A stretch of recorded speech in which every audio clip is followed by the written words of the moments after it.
It's 9:51. I woke up at 9:39. I feel like I had really good dreams. I remember some of them. There was like this girl who I made eye contact with her. She like seemed like not a good girl. She was the girlfriend of my friend.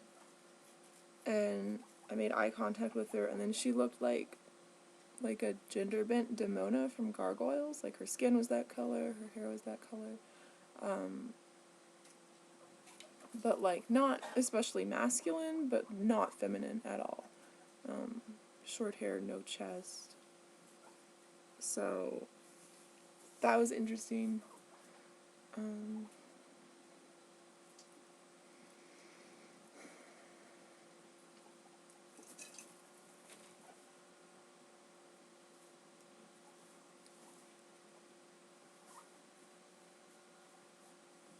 was looking for a crown, but not for me, for my friend.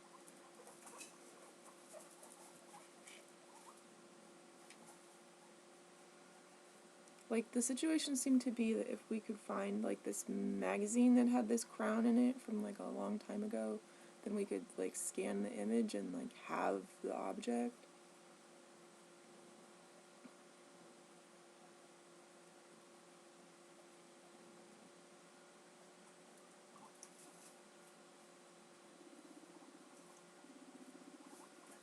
Definitely not going to repeat yesterday. All I've done is feed Grim and go potty and brush my teeth, and I feel like pain is definitely informing me that I should sit down.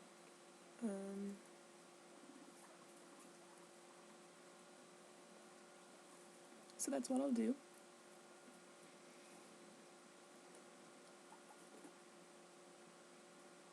Man, I can't believe I got so much done. Like, this is so amazing. I think that if I just had, like, all the edibles that I need, then I really wouldn't have to, I wouldn't have to take oxycodone anymore, ever. Which, like, so far, I'm not. Like, since I said, like, I'm not, I haven't.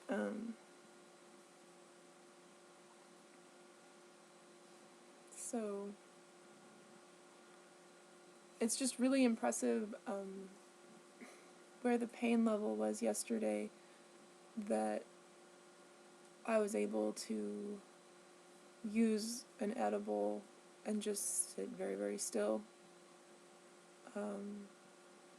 And the pain, like, resolved. And allowed me to get up and feed Grim dinner that night. I mean, it's just really feels like miraculous medicine.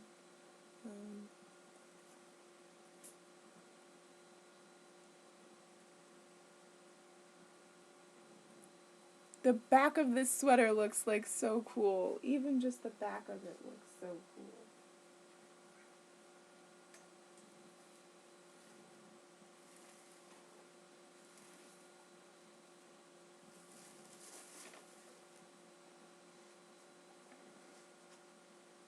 The back of it looks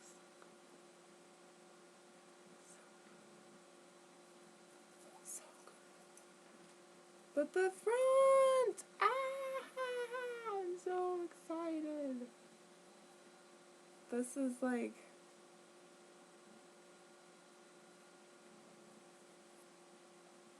the kindness and patience of other people, and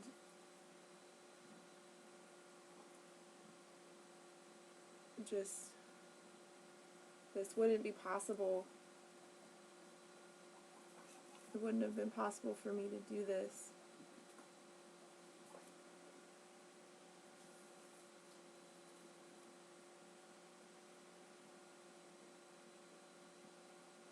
without all of the mind stimulation I've been getting, going out into the world and talking with people and being of service when I can, when and where I can. Just, that feels totally great. I like how this happened, like, and how cool that I had the confidence and, like, because this deviates from my drawing. I didn't have anything up here. But I think it's just great. Don't you think it's just great? I think it's just great, Mindy.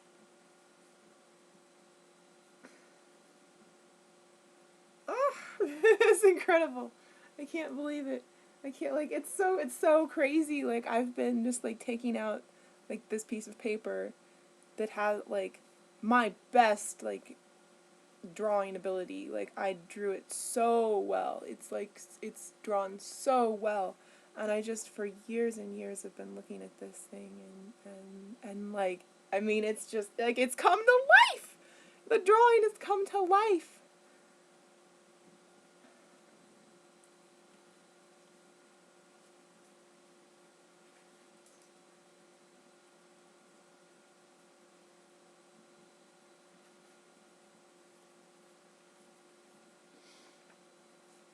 You guys have hay still, don't you? So of course I wanna work on it, and I mean, ideally I would just, like, hand it over to somebody and they hand stitch all of the lace trim in place, because hand stitching that in place, but could take me a year. With how much day-to-day self-care I have to do for my animals, for myself, and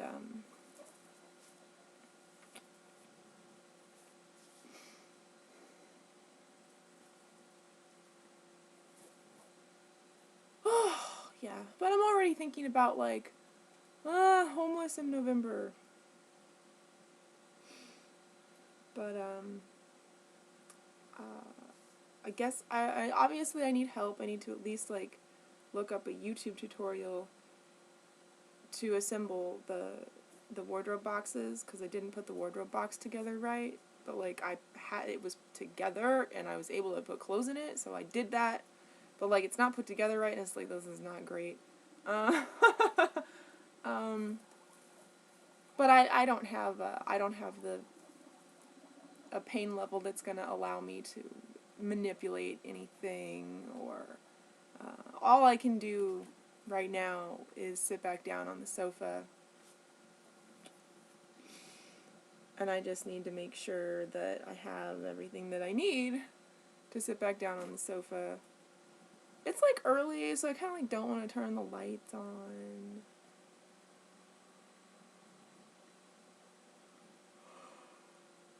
It's best if I can stay in, like, a sleepy state of mind, like, because if I can't just stay, like, kind of sleepy, I'll get very bored.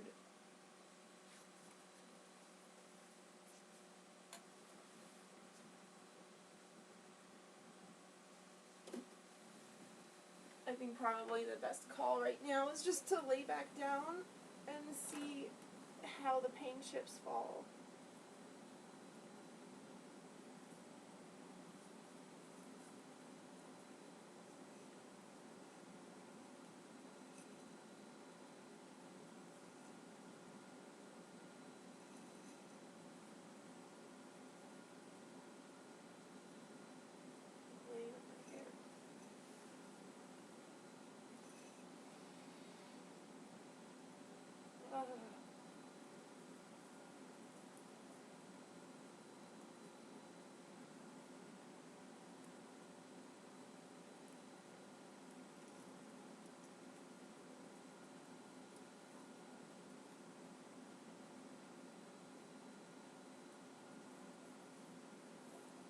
Come up here.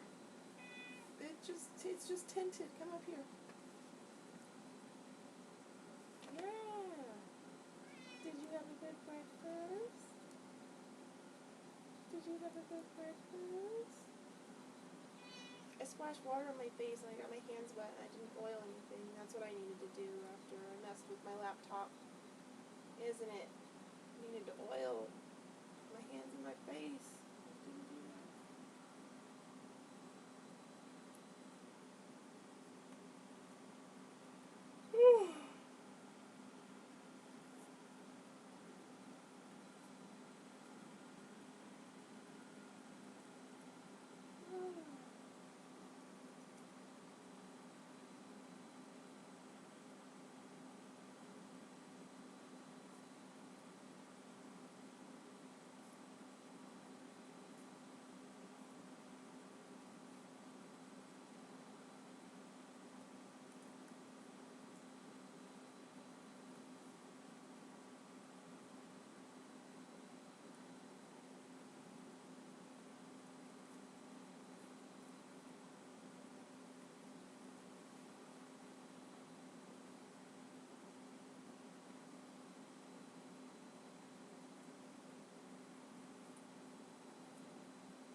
ugly and crazy looking in therapy would be a contributing factor to my mom feeling like therapy went well, period, because she wasn't looking bad in comparison, and that might be why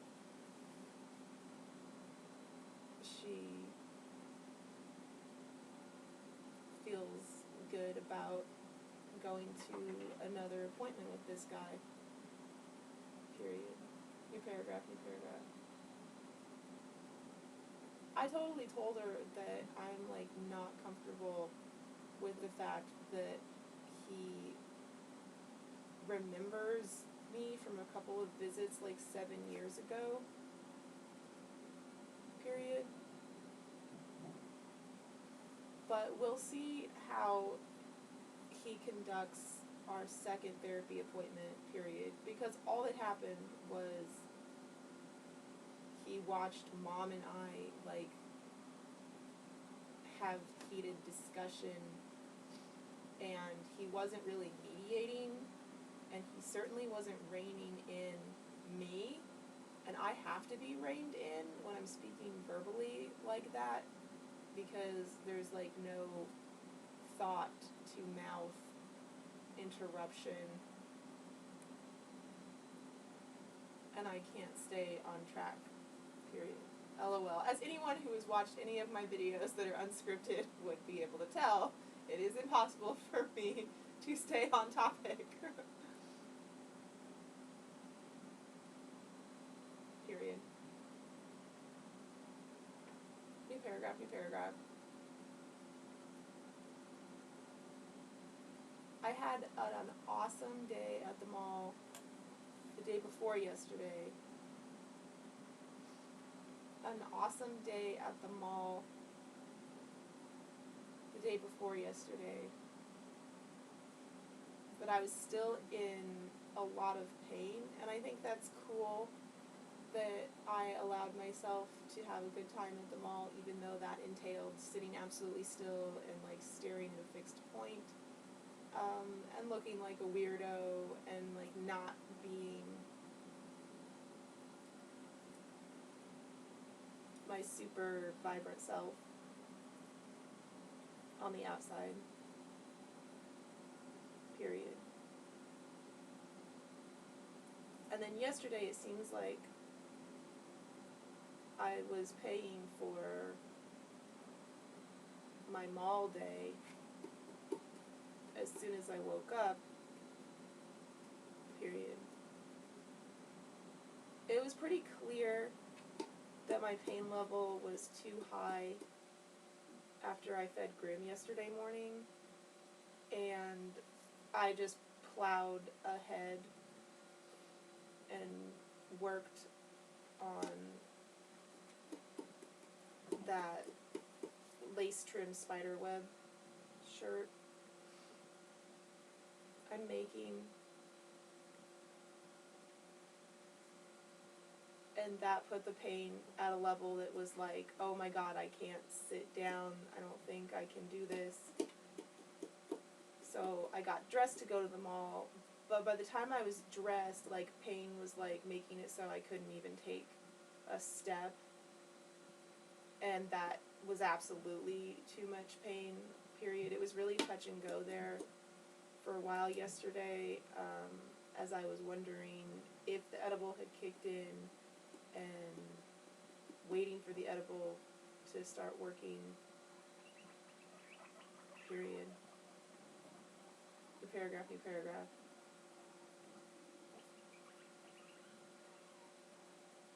But the edible did work. But the edible did work. Hallelujah. Like, it is completely amazing and makes me feel, like, so good about the future of me that a pain day that felt so terrifying and severe, like that pain storm was going to have me screaming and cops in my apartment, like, that didn't happen, and the edible can deal with that level of pain is just like miraculous, period. So it sucked that I had to just take all of my clothes off the next time I got up to use the potty, but it's not like the outfit's going anywhere. I can put it on next time. And I'm really proud of myself for believing that I would be able to go to the mall. Period. New paragraph, new paragraph. Today, pain is letting me know that I shouldn't do anything. And because of what happened yesterday, I'm listening to it today. And I just laid back down on the sofa. Period. I don't know if I'm going to play Animal Crossing New Horizons today either, period. I didn't play it yesterday, and I feel, like, sad about that. But also that I'm really not missing much, which is unlike the feeling I get from not having logged into Animal Crossing Pocket Camp. Period. Because there's loads to miss out on in Animal Crossing Pocket Camp. Period. New paragraph, new paragraph.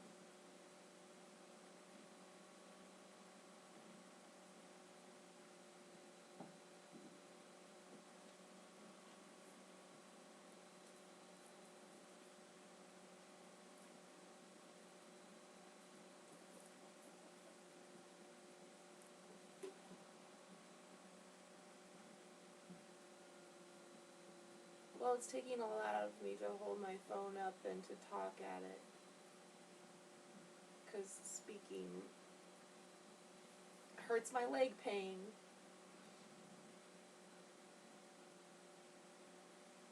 LOL, stupid body. Period.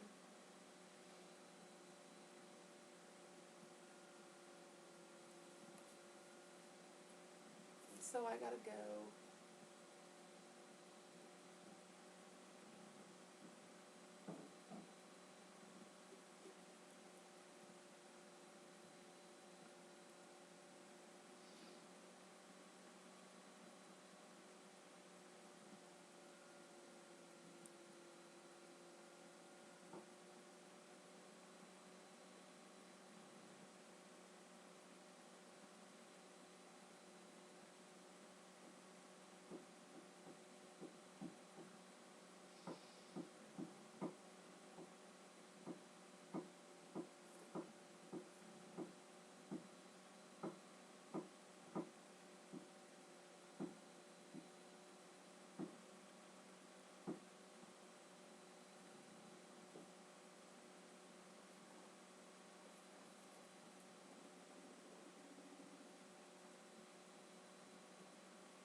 Transition states of consciousness.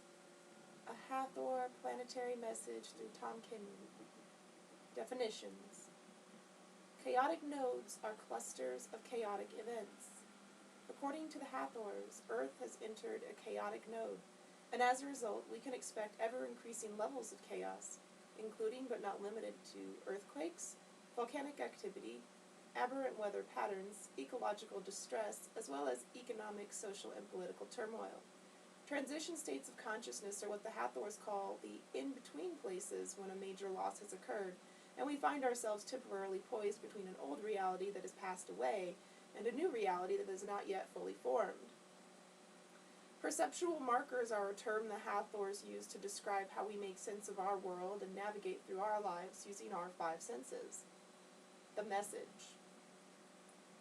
By their very nature, chaotic nodes tend to generate transition states of consciousness. Transition states of consciousness emerge when perceptual markers disappear.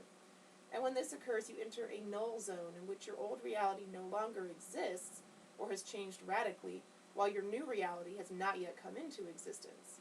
Due to the fact that you have entered an even more intense phase of the chaotic node, we wish to share with you our views regarding transition states in the hopes that you will be able to utilize this knowledge for your own benefit.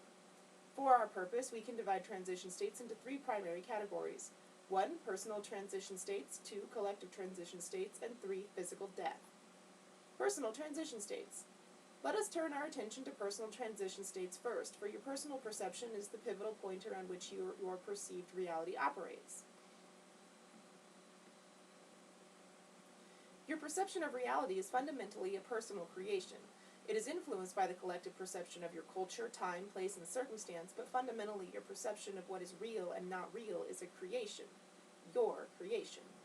Your perception of reality depends upon habits of perception if you are like most persons. You are used to experiencing certain realities in your life, and these tell you where you are, so to speak. You wake up in the morning and you look to the clock, and the collective perception of time is immediately before you.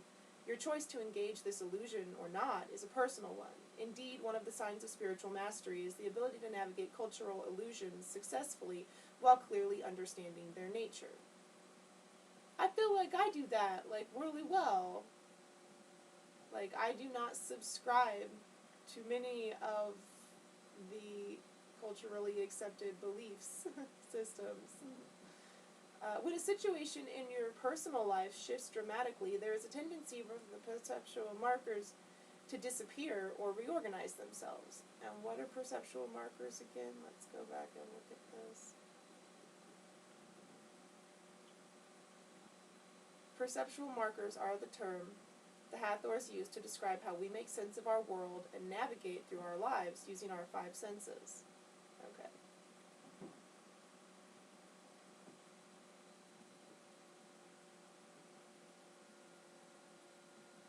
So when a situation in your personal life shifts dramatically, there is a tendency for the perceptual markers to disappear or reorganize yourself. So time would be a perceptual marker then, I would imagine, right? Let us present one possible scenario. If you have worked at the same job for many years, you have built your life around the demands of this position. You eat lunch at a certain time, you return home at a certain time, you interact with others in specific ways tailored to fit the demands of your job. If that job were suddenly removed unexpectedly, those perceptual markers would disappear. There would be no need to get up at a certain time, eat at a certain time, return home at a certain time, and the people you interacted with for the bulk of your waking hours would no longer be available to you. This situation is inherently disorienting for most people. Again, the perceptual markers have disappeared. The same phenomenon occurs when any radical shift in your personal life takes place. If a relationship that is important to you suddenly ends, the perceptual markers of that relationship disappear, and you enter the transition state of consciousness. If you have a health crisis and your physical life is affected in radical ways, the perceptual markers disappear, and this can be disorienting. You have entered a transition state of consciousness. As the chaotic node increases in its intensity, more and more persons will experience the shock waves of their old reality crumbling before them. What was certain in their lives is now uncertain. What was solid ground is seen to be no longer solid. We mean this both figuratively and literally. There is another wave of transition states that is emerging from this chaotic node. It is already affecting many persons, but its effects will spread out in consciousness much like a tsunami. This particular transition state has to do with the collapse of the collective lies of your culture. Increasingly, more and more of you will see behind the shadow play. You will sense the puppet masters, and although their identities may elude you, you will see with increasing reality that aspects of your culture are a manipulation, a limitation, and, in many cases, downright lies. The lie that we are speaking to here is not the lie of economics, the lie of wars, or the lie of confining religions, but the lie of your identity, a lie that ensures your imprisonment. This lie is the belief in cultural assertion that you are nothing more than a physical human being, and that there are, in fact, no other realms of being beyond your earthly experience. The recognition of this lie is a harbinger of personal freedom, but in its beginning stages it can be quite disorienting. This is because multidimensional experiences are so different from your earthly day-to-day experiences. If you find yourself marooned between your earthly and multidimensional life, you have entered a transition state of consciousness. Our purpose in sharing this information is to suggest a practical course of action during transition states of consciousness. When you personally enter a powerful transition state, you might, like many human beings, remain stuck in overwhelm. Many individuals find the shock of realizing that their perceptual markers have disappeared, along with the reality that they assume to be real, deeply disturbing. Due to the fact that time is accelerating, and by this we mean more events taking place in less time, remaining in a state of shock or overwhelm is a psychological indulgence which you cannot afford. The essential point we wish to convey here is that regardless of the nature of the transition state, whether it is personal in nature, having to do with the changes in your personal life, or due to recognizing your cultural manipulation, you are the creator of your reality. You may have stories to explain why suddenly your life is bereft, but these are just stories. You may blame other persons, situations, or institutions for your problem, but this is misplaced responsibility. Your stories may be true, and there may be other persons, situations, or institutions to blame, but when you have entered a transition state of consciousness, you are at the central vortex of a powerful creative process. There is no reason or need to cry over spilt milk, as one of your folks' saying goes. What is lost is lost. What is gone is gone. Now the central question becomes, what will you do? Will you remain stunned, in shock, in overwhelm, anger, and sadness? Or will you step into your identity as a creator of your life? To those of you who choose to remain in lower states of consciousness, we have no comment. Our comments are for those of you courageous enough and bold enough to step into your identity as creators. If you are one of these, here is what we suggest. When everything disappears, meaning the perceptual markers of your former reality, understand you have entered into a void point. A void point is a critical transition between an old reality and a new one. That which was has ended. Instead of regretting the loss, you accept the void.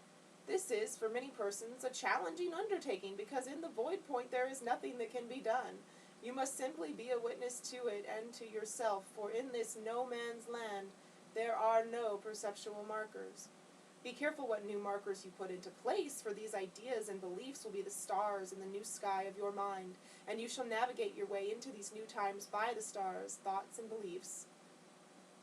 Stars, in quotation, thoughts and beliefs. So thoughts and beliefs are the stars that you will navigate by.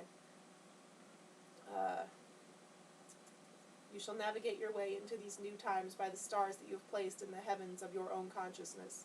So be wise when you go about creating new stars, our fellow navigators of the mystery.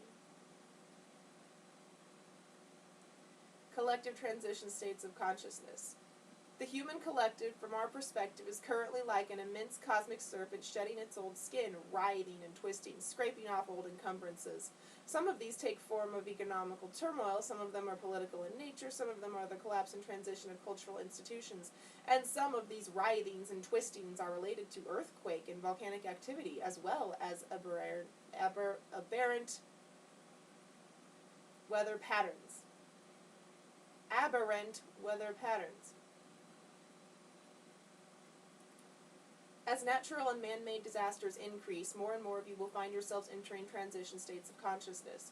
Obviously, those who experience an earthquake, volcano, or destructive weather directly are the most prone to enter transition states, but those of you who are empathic in nature can experience the brunt of a natural or man-made disaster as if you were physically present. Indeed, as the veil that separates human consciousness from one another dissolves, more and more of you will experience the changes taking place in the world at a visceral level. We now wish to address the question of a new creation for those of you who may find yourself in the aftermath of a natural or man-made disaster such as an earthquake, a volcanic eruption, or destructive weather patterns. If the destructive force is strong enough, the perceptual markers of your former reality may no longer exist. Your home or place of business may no longer be there. You may find yourself dealing with shortages of food and water, and there are any number of variables that can come together to create a state of shock and overwhelm. We wish to be very clear in what we are about to say. Shock and overwhelm in the face of disasters are a natural mammalian response. And if you are to transcend and transform the moment, you must reach upward to higher dimensions of your own existence, your own being, to those realms of consciousness that are beyond space and time. To the extent that you are able to incorporate the transcendent aspects of your being as part of the equation for your survival, you will be able to mitigate the shock and overwhelm. Literally, that's what I've been talking about all my life, that, like, it's not special. I mean, yes, I'm special. Yes, I do something that most of you can't do. But I'm telling you that it is a survival tactic, and all of you have it within your grasp, because it is a mammalian survival tactic. Anyway, back to the article. The central feature that needs to be identified in the midst of chaos, any form of chaos, is the portal of opportunity.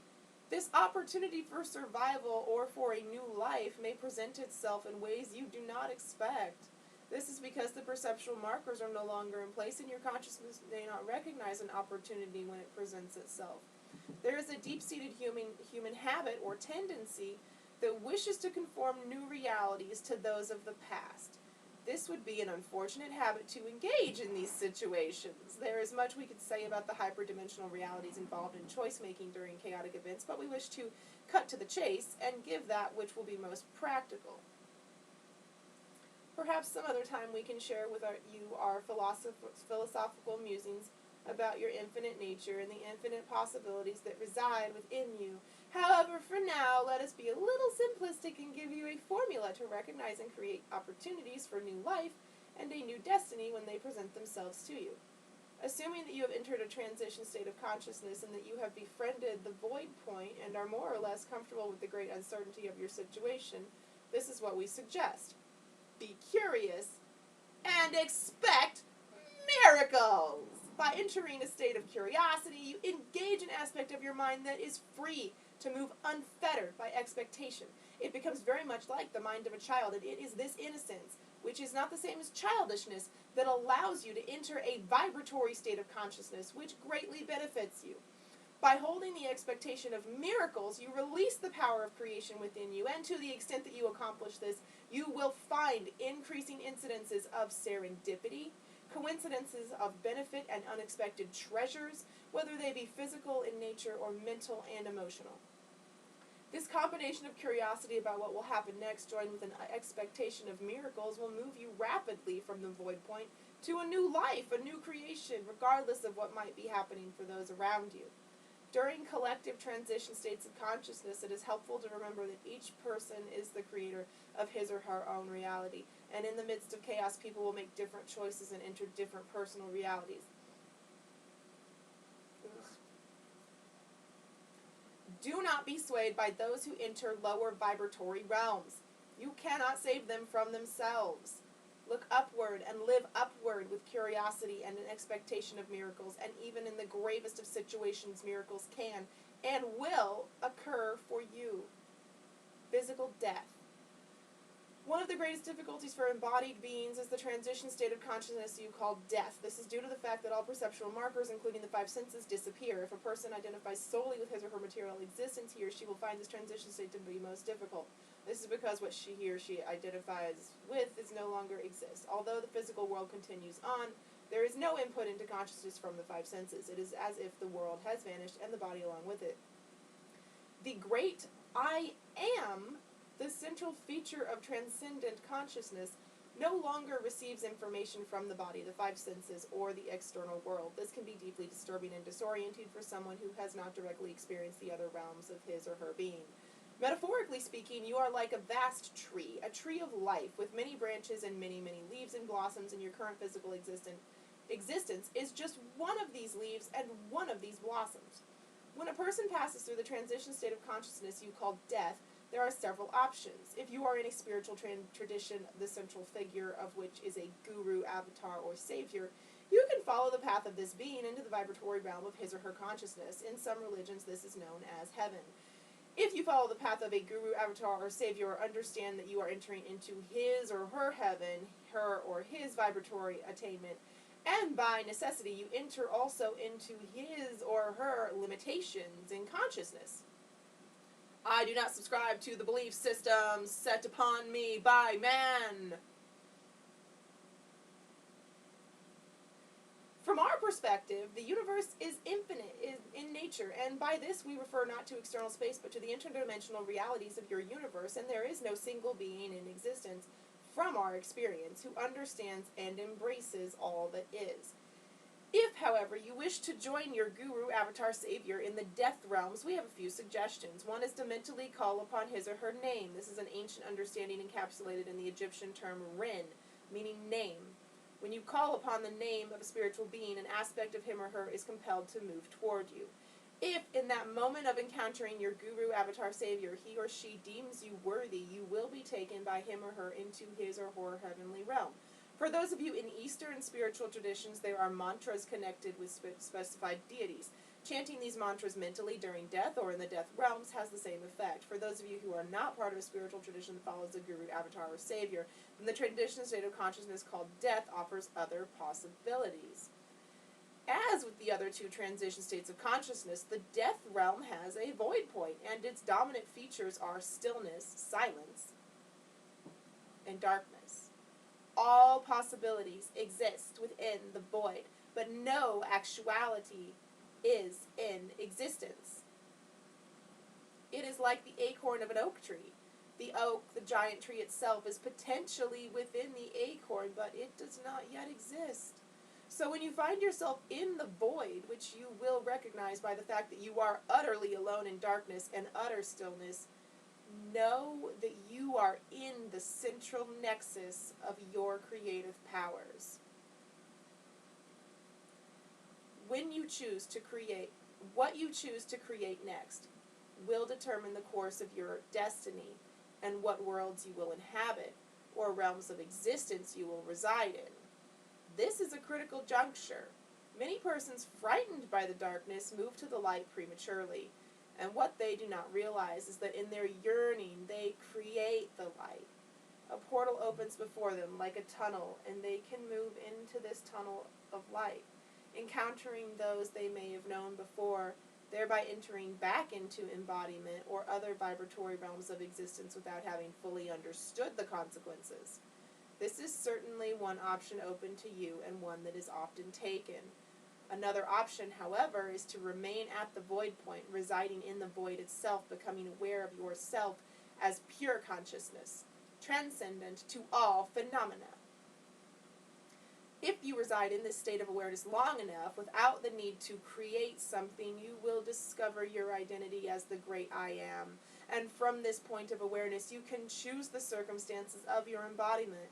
You can choose the worlds you will inhabit or the realms of consciousness where you will reside. Decide where you will reside. Patience is a virtue worth waiting for. This latter method gives you the greatest opportunities, though it is the most difficult for most people. And the reason for this difficulty has to do with the fact that most humans find it uncomfortable to not have a body. The yearning for a body and the experience of the material world often draws a person from void prematurely. In summation, due to the intensifying phase of the chaotic node, many of you will find yourselves in transition states of consciousness. Regardless of what level you find yourself engaged in, whether it be your personal life, the collective experience, or the transition state you call death, know that you are the creator of your reality. And that is a message from the Hathors from April, or maybe this is, I don't know, April 20th, 2011 is what it says at the end of that. And then there's a line And it says Tom's thoughts and observations, and I guess Tom is the one who's channeling this through his altered state of consciousness. So his perspective, we definitely want to understand where he's coming from. I personally find this message to be stunningly eloquent and a vast storehouse of information. I have read and reread this message several times, and each time I discover something new. Oh, bless his heart, it's new for him, that's sweet. There is indeed much to be read between the lines in this communication. I especially like the Hathor statement, be careful what new perceptual markers you put in place, for these ideas and beliefs will be the stars in the new sky of your mind, and you shall navigate your way into these new times by the stars, thoughts and beliefs. The very thoughts and beliefs become stars that you have placed in your heaven, that you have created, that you will navigate your own consciousness by. So be wise when you go about creating new stars, our fellow navigators of the mystery. So Tom says, at the level of our collective mind, I think our mythic realities are changing.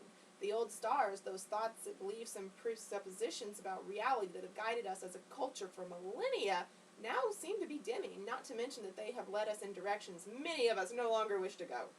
The collective ship of our culture seems to be plying through the waters of the great mystery with little regard for the sacredness of this planet or life upon it. But even as our collective vessel sails through the great mystery, seemingly without awareness, it, the ship, and we owe our very existence to the mystery itself. This very odd duality seems to me either amusing or tragic, depending upon what mood I am in and how connected I am or disconnected I have become from the mystery itself.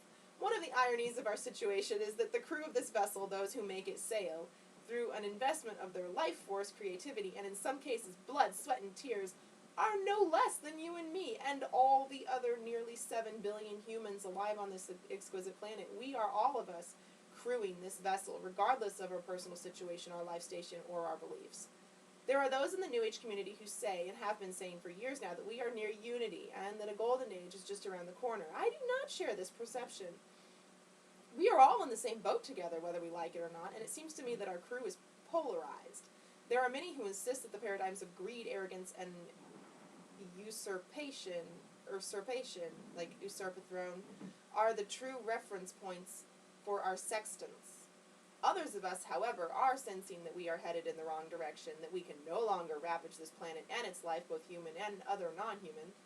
For us, there are new stars in the sky of our minds, and we are setting our sextants clearly upon these cosmic beacons. How it will all turn out is anybody's guess, but I'm encouraged by a silent mutiny I see happening all around me. Me too! The silent mutiny! Right?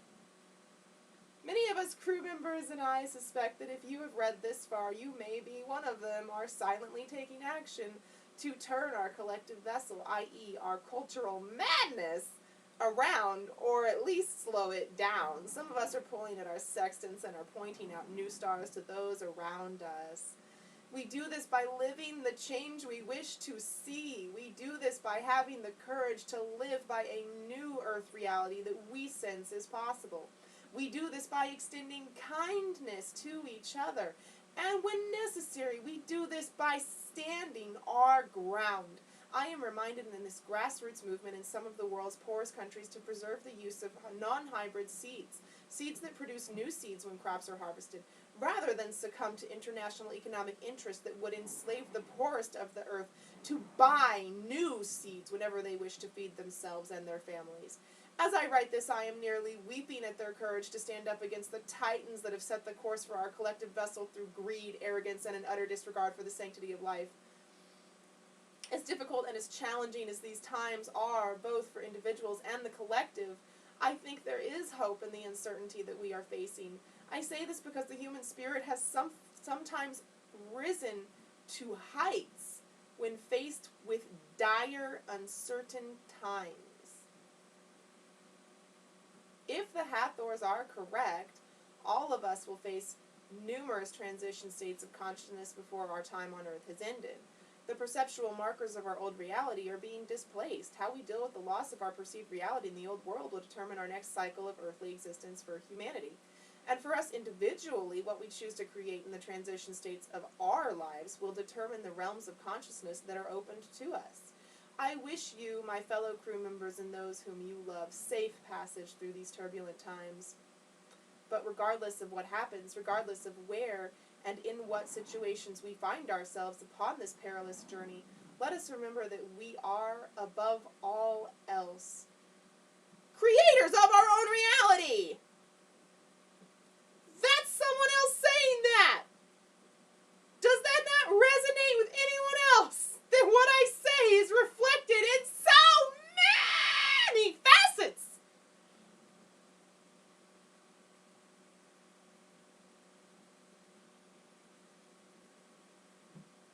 This is another person saying to you. Someone who's channeling entities from other realms is saying to you, you are the creator of your reality.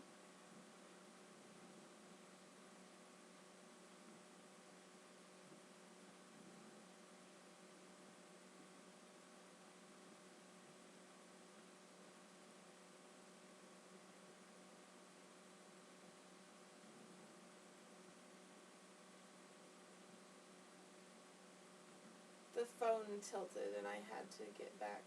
I have to find where I was.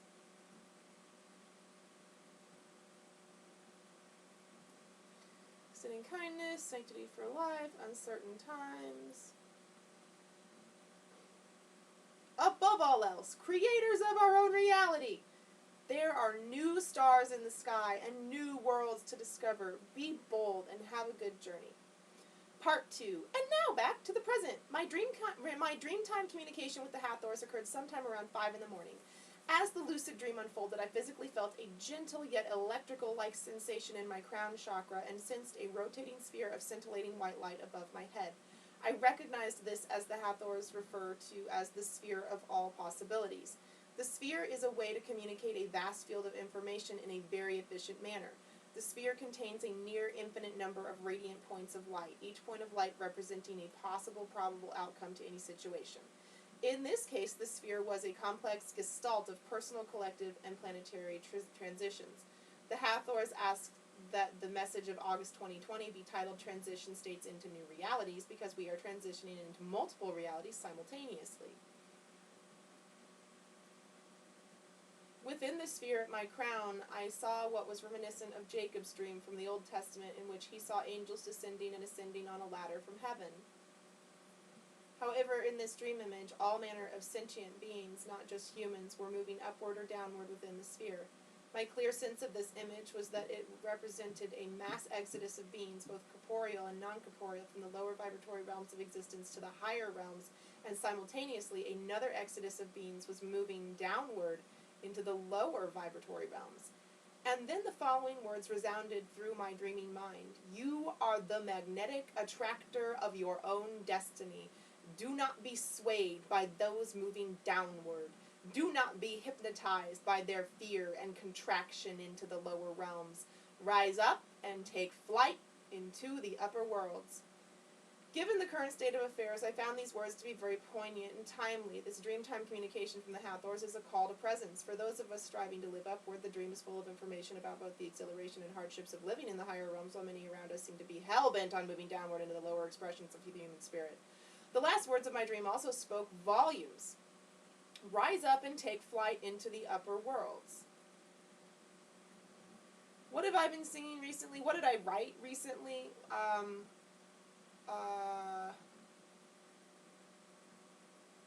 No, it's not. I'm not a little bitch. I'm ancient and eternal. Y'all can come for me. Karma's got my back, yo.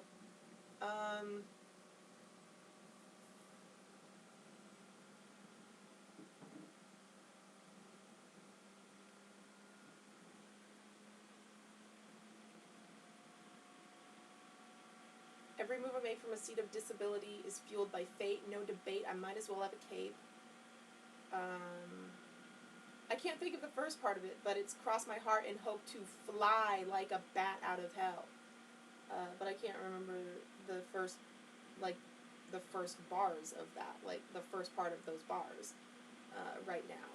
But like, this is always interesting for me because while I recognize that it's important that I share this with someone, that I acknowledge it, that I look upon my own reflection without fear, that I like, it's exciting, it's exhilarating, it's like, look, this is everything I've been saying. Look at that. That's everything I've been saying and thinking on my stupid life as a stupid, limited human that has extrasensory perceptions. Like, it's, like, not new to me. It's not new to me, it's not news to me, it's not all that interesting to me, but I recognize the value of it, and the power that it is imbued with by my speaking, by me, the one who knows they are God, creator of their reality upon this planet. For me to speak these words and to speak this truth, like, it's important that I have the patience to do it. A lot of times I'm like, like this, like, not that I'm not mad about it. I'm just like, this isn't for me, you know. And you know what? That's fine. You know what is for me? Being in service to others. So it is for me. It is for me. It feeds my soul that I say these things, that I can read these things for others. Yeah. In the midst of the growing global carnage around the current pandemic, as well as escalating social unrest, we have before us an unprecedented opportunity. Actually, I call them FGOs, or fucking growth opportunities, ha ha ha, to spread our wings, metaphorically speaking, and fly upward even in the midst of chaos. Final thoughts. After my dream concluded, the Hathor strongly suggested that I listen to the spatial cognizance sound meditation, which was given during my last public Hathor intensive, that was titled Multiverse, before the pandemic shut all public gatherings down. This sound meditation is a powerful means to access the openness of the transpersonal self and to our own innate transcendent nature that is not bound by the limitations of time, place, and circumstance. During my post-dream meditation, the Hathors had me place my attention at my crown center while imaging the sphere of possibilities as a sphere of white light above my head. If you wish to plumb the greater depths of the Hathor's insights about transition states, I think you may find this sound meditation to be both fascinating and enlightening. You can find the sound meditation in the listening section of the website, www.tomkenyon.com, free of charge for your own personal use, under the title Spatial Cognizance Meditation. And here is why I even receive or read or would put upon your consciousness that which I have received in my email inbox. What did he just say? It's free, right? And what did he just share with all of us that is profound and is eye-opening and is valuable? Perception, perspective, filter, information, all of this I am reading for free. Everything needed, everything gifted to him through his channeling that he recognizes he's channeling. And that's an important part of it. When you don't recognize your channeling, you go, well, me, pay me. But when you receive a gift from higher, if it's truth, you don't charge for that truth. I'm telling you. And finally, the Hathors asked me to mention the heart portal sound meditation that they gave in their last planetary message. It is, according to them, a tremendous ally for those of us seeking to move upward through the chaotic times that are upon us, and will be for some time to come. They suggest this particular meditation because it has a dual purpose, as it is a means of spiritual purification and a way to access other realms in the upper worlds. You can also access this, free of charge for your own personal use, in the listening section of the website. Blessings to you, your loved ones, and all your relations. May your flight upward be serendipitous and filled with a grace that knows no bounds. Tom Kenyon, August 17th, 2020. Then there's a line, and in blue it says, information not directly related to this message. The Multiverse Mini Workshop, in response to the many challenges we are now collectively experiencing, I have decided to post transformational excerpts from this various past workshop on this website as digital downloads. The first of these is from my last Hathor workshop titled The Multiverse, which I personally consider to be one of the high points in their teachings. The excerpt from this event is called The Multiverse Mini Workshop. Due to the financial hardships experienced by so many persons all over the world, I am offering this recording at a reduced rate. And for those who cannot afford the download fee, there is an option to receive it free of charge. For more information about this mini workshop and how to acquire it, click here. You can also go to the main menu bar on the home page and click Mini Workshops. New addition to the articles section. I have added a new article to the articles section called The Upper Rooms. It explores an area of brain performance called the quantum level, and it is related to non-ordinary abilities such as deep intuition, feelings of interconnectedness with the cosmos, and other unusual human potentials that are an innate part of your nature. The article shares a simple mind exercise to access your brain's quantum level and includes a link to a free sound meditation that supports this type of inner exploration. To view the article, go to the articles section of the website, www.tomkenyon.com, or click here. New additions to the listening section. I have added 3 new audio tracks to the listening section. The Heart Portal Sound Meditation. This is a pure Hathorian sound meditation that effectively utilizes energetic pathways that extend from the physical heart to both heal yourself and psycho-navigate the multiverse. I use it often, especially in the midst of this ever-growing chaotic node. The Blue Medicine Buddha. This sound meditation is gentle yet deeply cleansing and healing.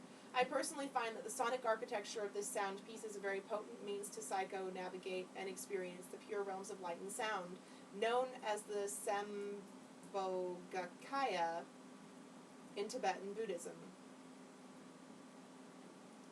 Songs from the Precipice.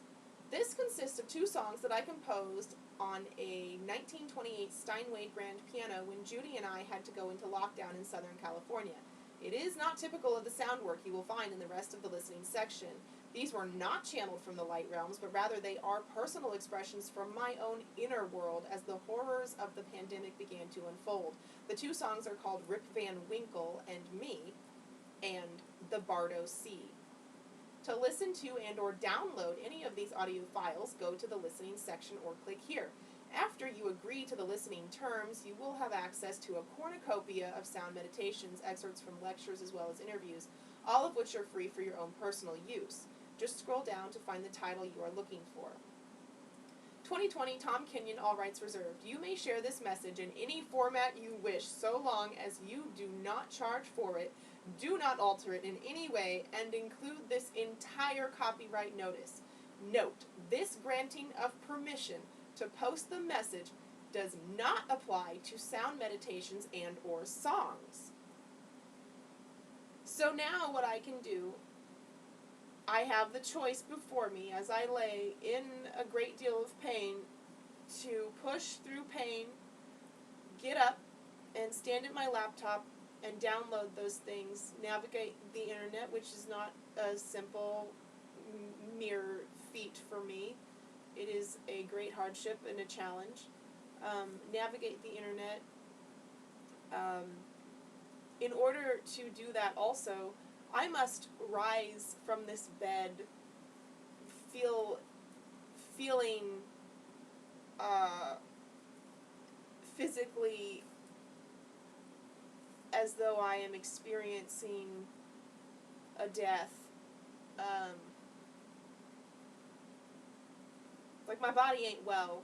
I must arise from what feels like it could be my very deathbed with such trust placed in my ability to create my own reality that my laptop will function for this purpose, that I summon it for a noble duty.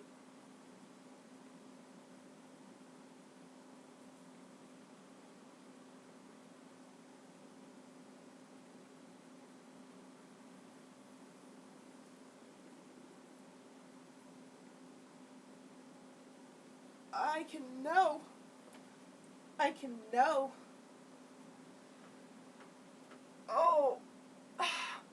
as I am a transdimensional being, it does not serve me so well to know as it does to trust.